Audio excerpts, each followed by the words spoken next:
मनोज जरांगे यांनी भर उन्हामध्ये उपोषण करायचं ठरवलेलं आहे. त्यामुळं सरकार होळपणार आहे.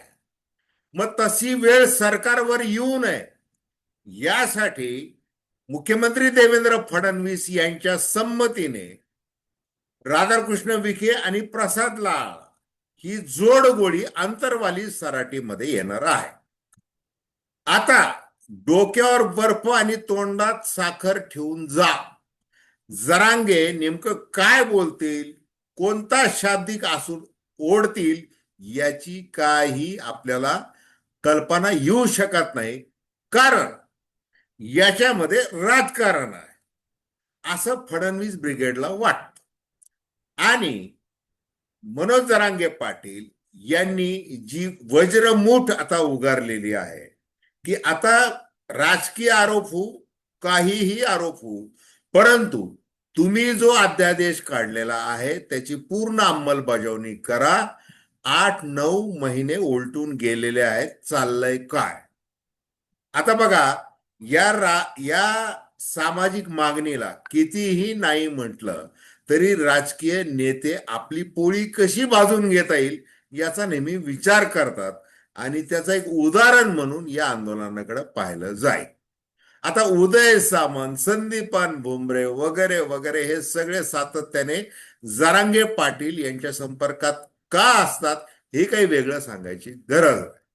आणि त्याविषयी आपण एकूणच बोलतोय की हा जो आंदोलनाचा उष्माघात आहे तो कसा सहन होणार नाही या सरकार. नमस्कार, जय महाराष्ट्र. मी डॉक्टर अनिल फळे. माझी आपल्याला विनंती की चॅनल सबस्क्राईब करावं आणि आपल्या प्रतिक्रिया बिनधास्तपणे नोंदवाव्या. हे बघा, आता मनोज जरांगे पाटील हे सरकारला उठबशा काढायला लावतात. म्हणजे आंतरवाली सराटीमध्ये हरिपाठ करणाऱ्या महिलांवर ज्या वेळेला लाठ्या बरसल्या, डोकी फुटली, त्याच्यानंतर जो उद्वेग निर्माण झालेला आहे, जो वन्नी पेटलेला आहे, तो आजही थंडावलेला नाही. आता दरम्यानच्या काळामध्ये 6-7-8 आंदोलनं झाली, उपोषणं झाली. आणि मग ज्या वेळेला मनोज जरांगे पाटील यांनी ठरवलं की भलं आता प्रसाद लाड हे येऊन भेटून गेलेले आहेत. जे प्रसाद लाड एकेकाळी यथेच्छ तोंड सुख घ्यायचे मनोज जरांगे पाटील यांच्यावर, आता ते प्रसाद लाड माझे मोठे भाऊ, मोठे दादा, कमी वयाचे असले तरी कसं मी त्याच जातीचा, नाही झाल्या मागण्या मान्य तर मी आमदारकीचा राजीनामा देईन वगैरे वगैरे वगैरे ते बोलायला लागलेले आहे.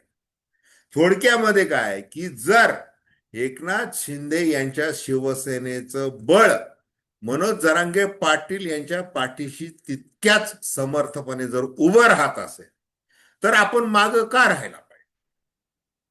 आणि आपण तो जी.आर काढू, हे सगळं काही केलेलं आहे. त्याच्यामुळे 70 वर्षांमध्ये मराठा आरक्षणाच्या संदर्भात जे काही झालं नाही, सगळं जे काही केलं ते कुणी केलं? देवाभाऊनी केलं, मुख्यमंत्री देवेंद्र फडणवीस यांनी केलं असं प्रसाद लाड वगैरे ते सांगत आहे. आता हे जे आंदोलन असेल, या आंदोलनामध्ये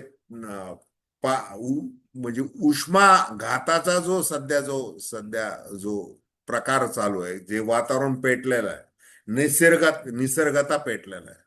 मग अशा परिस्थितीमध्ये आपण कूलर लावून फॅनच्या खाली मंडप घालून जर आंदोलन केलं तर त्याच्यावर टीका होणार आणि मग त्या आंदोलनाला, त्या उपोषणाला काही अर्थ राहणार.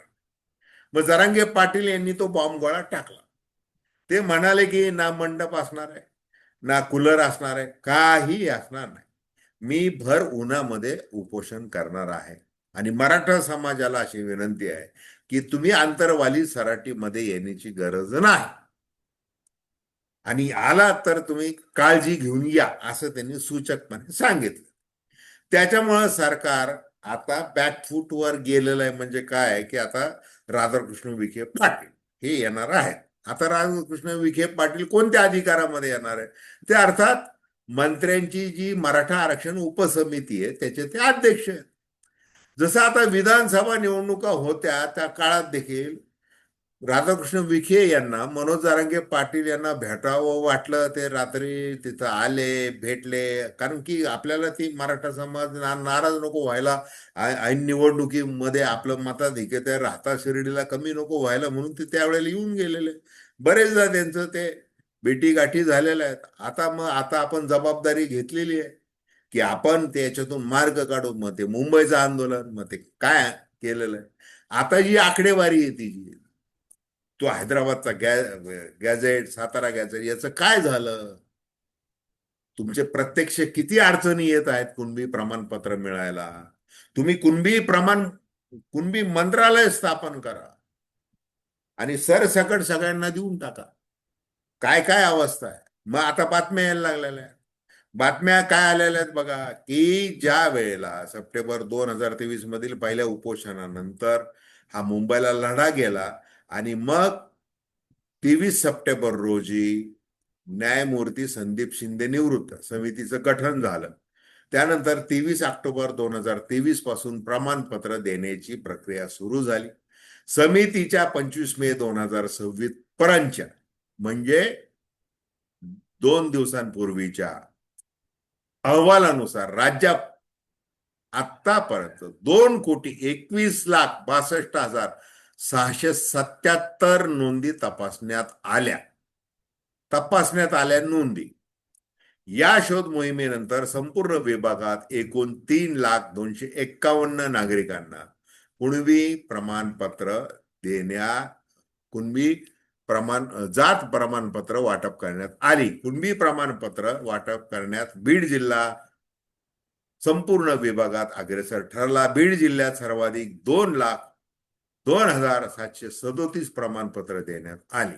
त्याखालोखाल छत्रपती संभाजीनगर 23,620, धाराशिव 18,634, परभणी 17,746, जालना 17,738, हिंगोली 12,375, नांदेड 4,755 आणि लातूर जिल्ह्यात 2,646 असं ते प्रमाणपत्र देण्यात आलेली आहे. आता नोंदी जे सापडलेल्या आहेत त्या मराठवाड्यात प्रचंड नोंदी सापडलेल्या आहेत, याचा आपण उल्लेख केला. आता या सगळ्या परिस्थितीमध्ये राधाकृष्ण विखे आणि प्रसाद लाड हे काय सांगून, काय आश्वासन नवीन देणार मनोज जरांगे यांना, आणि मग ते आंदोलन स्थगित होणार का वगैरे, हे पुढच्या काळामध्ये आपल्याला कळेल. आणि 30 मे पासून हे आंदोलन झालं तर एकीकडे सरकार कसं होरपळू शकतं, डिझेल टंचाई आहे, महागाई आहे, या सगळ्याचा आगडोंब उसळलेला आहे. कांद्यामुळे आंदोलन चालू आहे. प्रचंड प्रश्न आहेत शेतकऱ्यांच्या जीवनामध्ये. शेतकऱ्यांच्या आत्महत्या थांबायला तयार नाहीत. या सगळ्या परिस्थितीमध्ये आता मनोज जरांगे पाटील यांना सांगायचं काय? हे आंदोलन जर भर उन्हामध्ये पेटलं आणि याचे काही वाईट परिणाम झाले तर ते आपल्याला महागात पडणार आहेत सरकार म्हणून. आणि त्यामुळं कसंही करून हे आंदोलन थांबवण्याचा सरकार प्रयत्न करत आहे. दुसरीकडे फडणवीस ब्रिगेड म्हणून जे काही ऍडव्होकेट, ते काय सदावर्ते हे सारखं बोलत असतात, ते काही दिवसांपूर्वी बोलले की आता हे काय आहे की मनोज जरांगे पाटील यांनी शिवसेनेचे ते एकनाथ शिंदेच्या फार तर फार कार्यकर्ते आहेत, बाकी काही त्यांना महत्व नाही. हे असं सगळं ते पेटवा पेटवी चाललेली आहे. त्याच्यामध्ये अंतस्थ अनेक गोष्टी आहेत. आता नेमकं मराठा समाजाला कुणबी म्हणून प्रमाणपत्र मिळत राहावेत यासाठी जरांगे पाटील अजून हे आंदोलन कोणत्या दिशेने नेतात हे आपल्याला कळेलच. तर धन्यवाद. हा व्हिडिओ आपल्याला आवडला असेल अवश्य शेअर करा, सबस्क्राईब करा आणि आपली प्रतिक्रिया बिनधास्तपणे नोंदवा. धन्यवाद.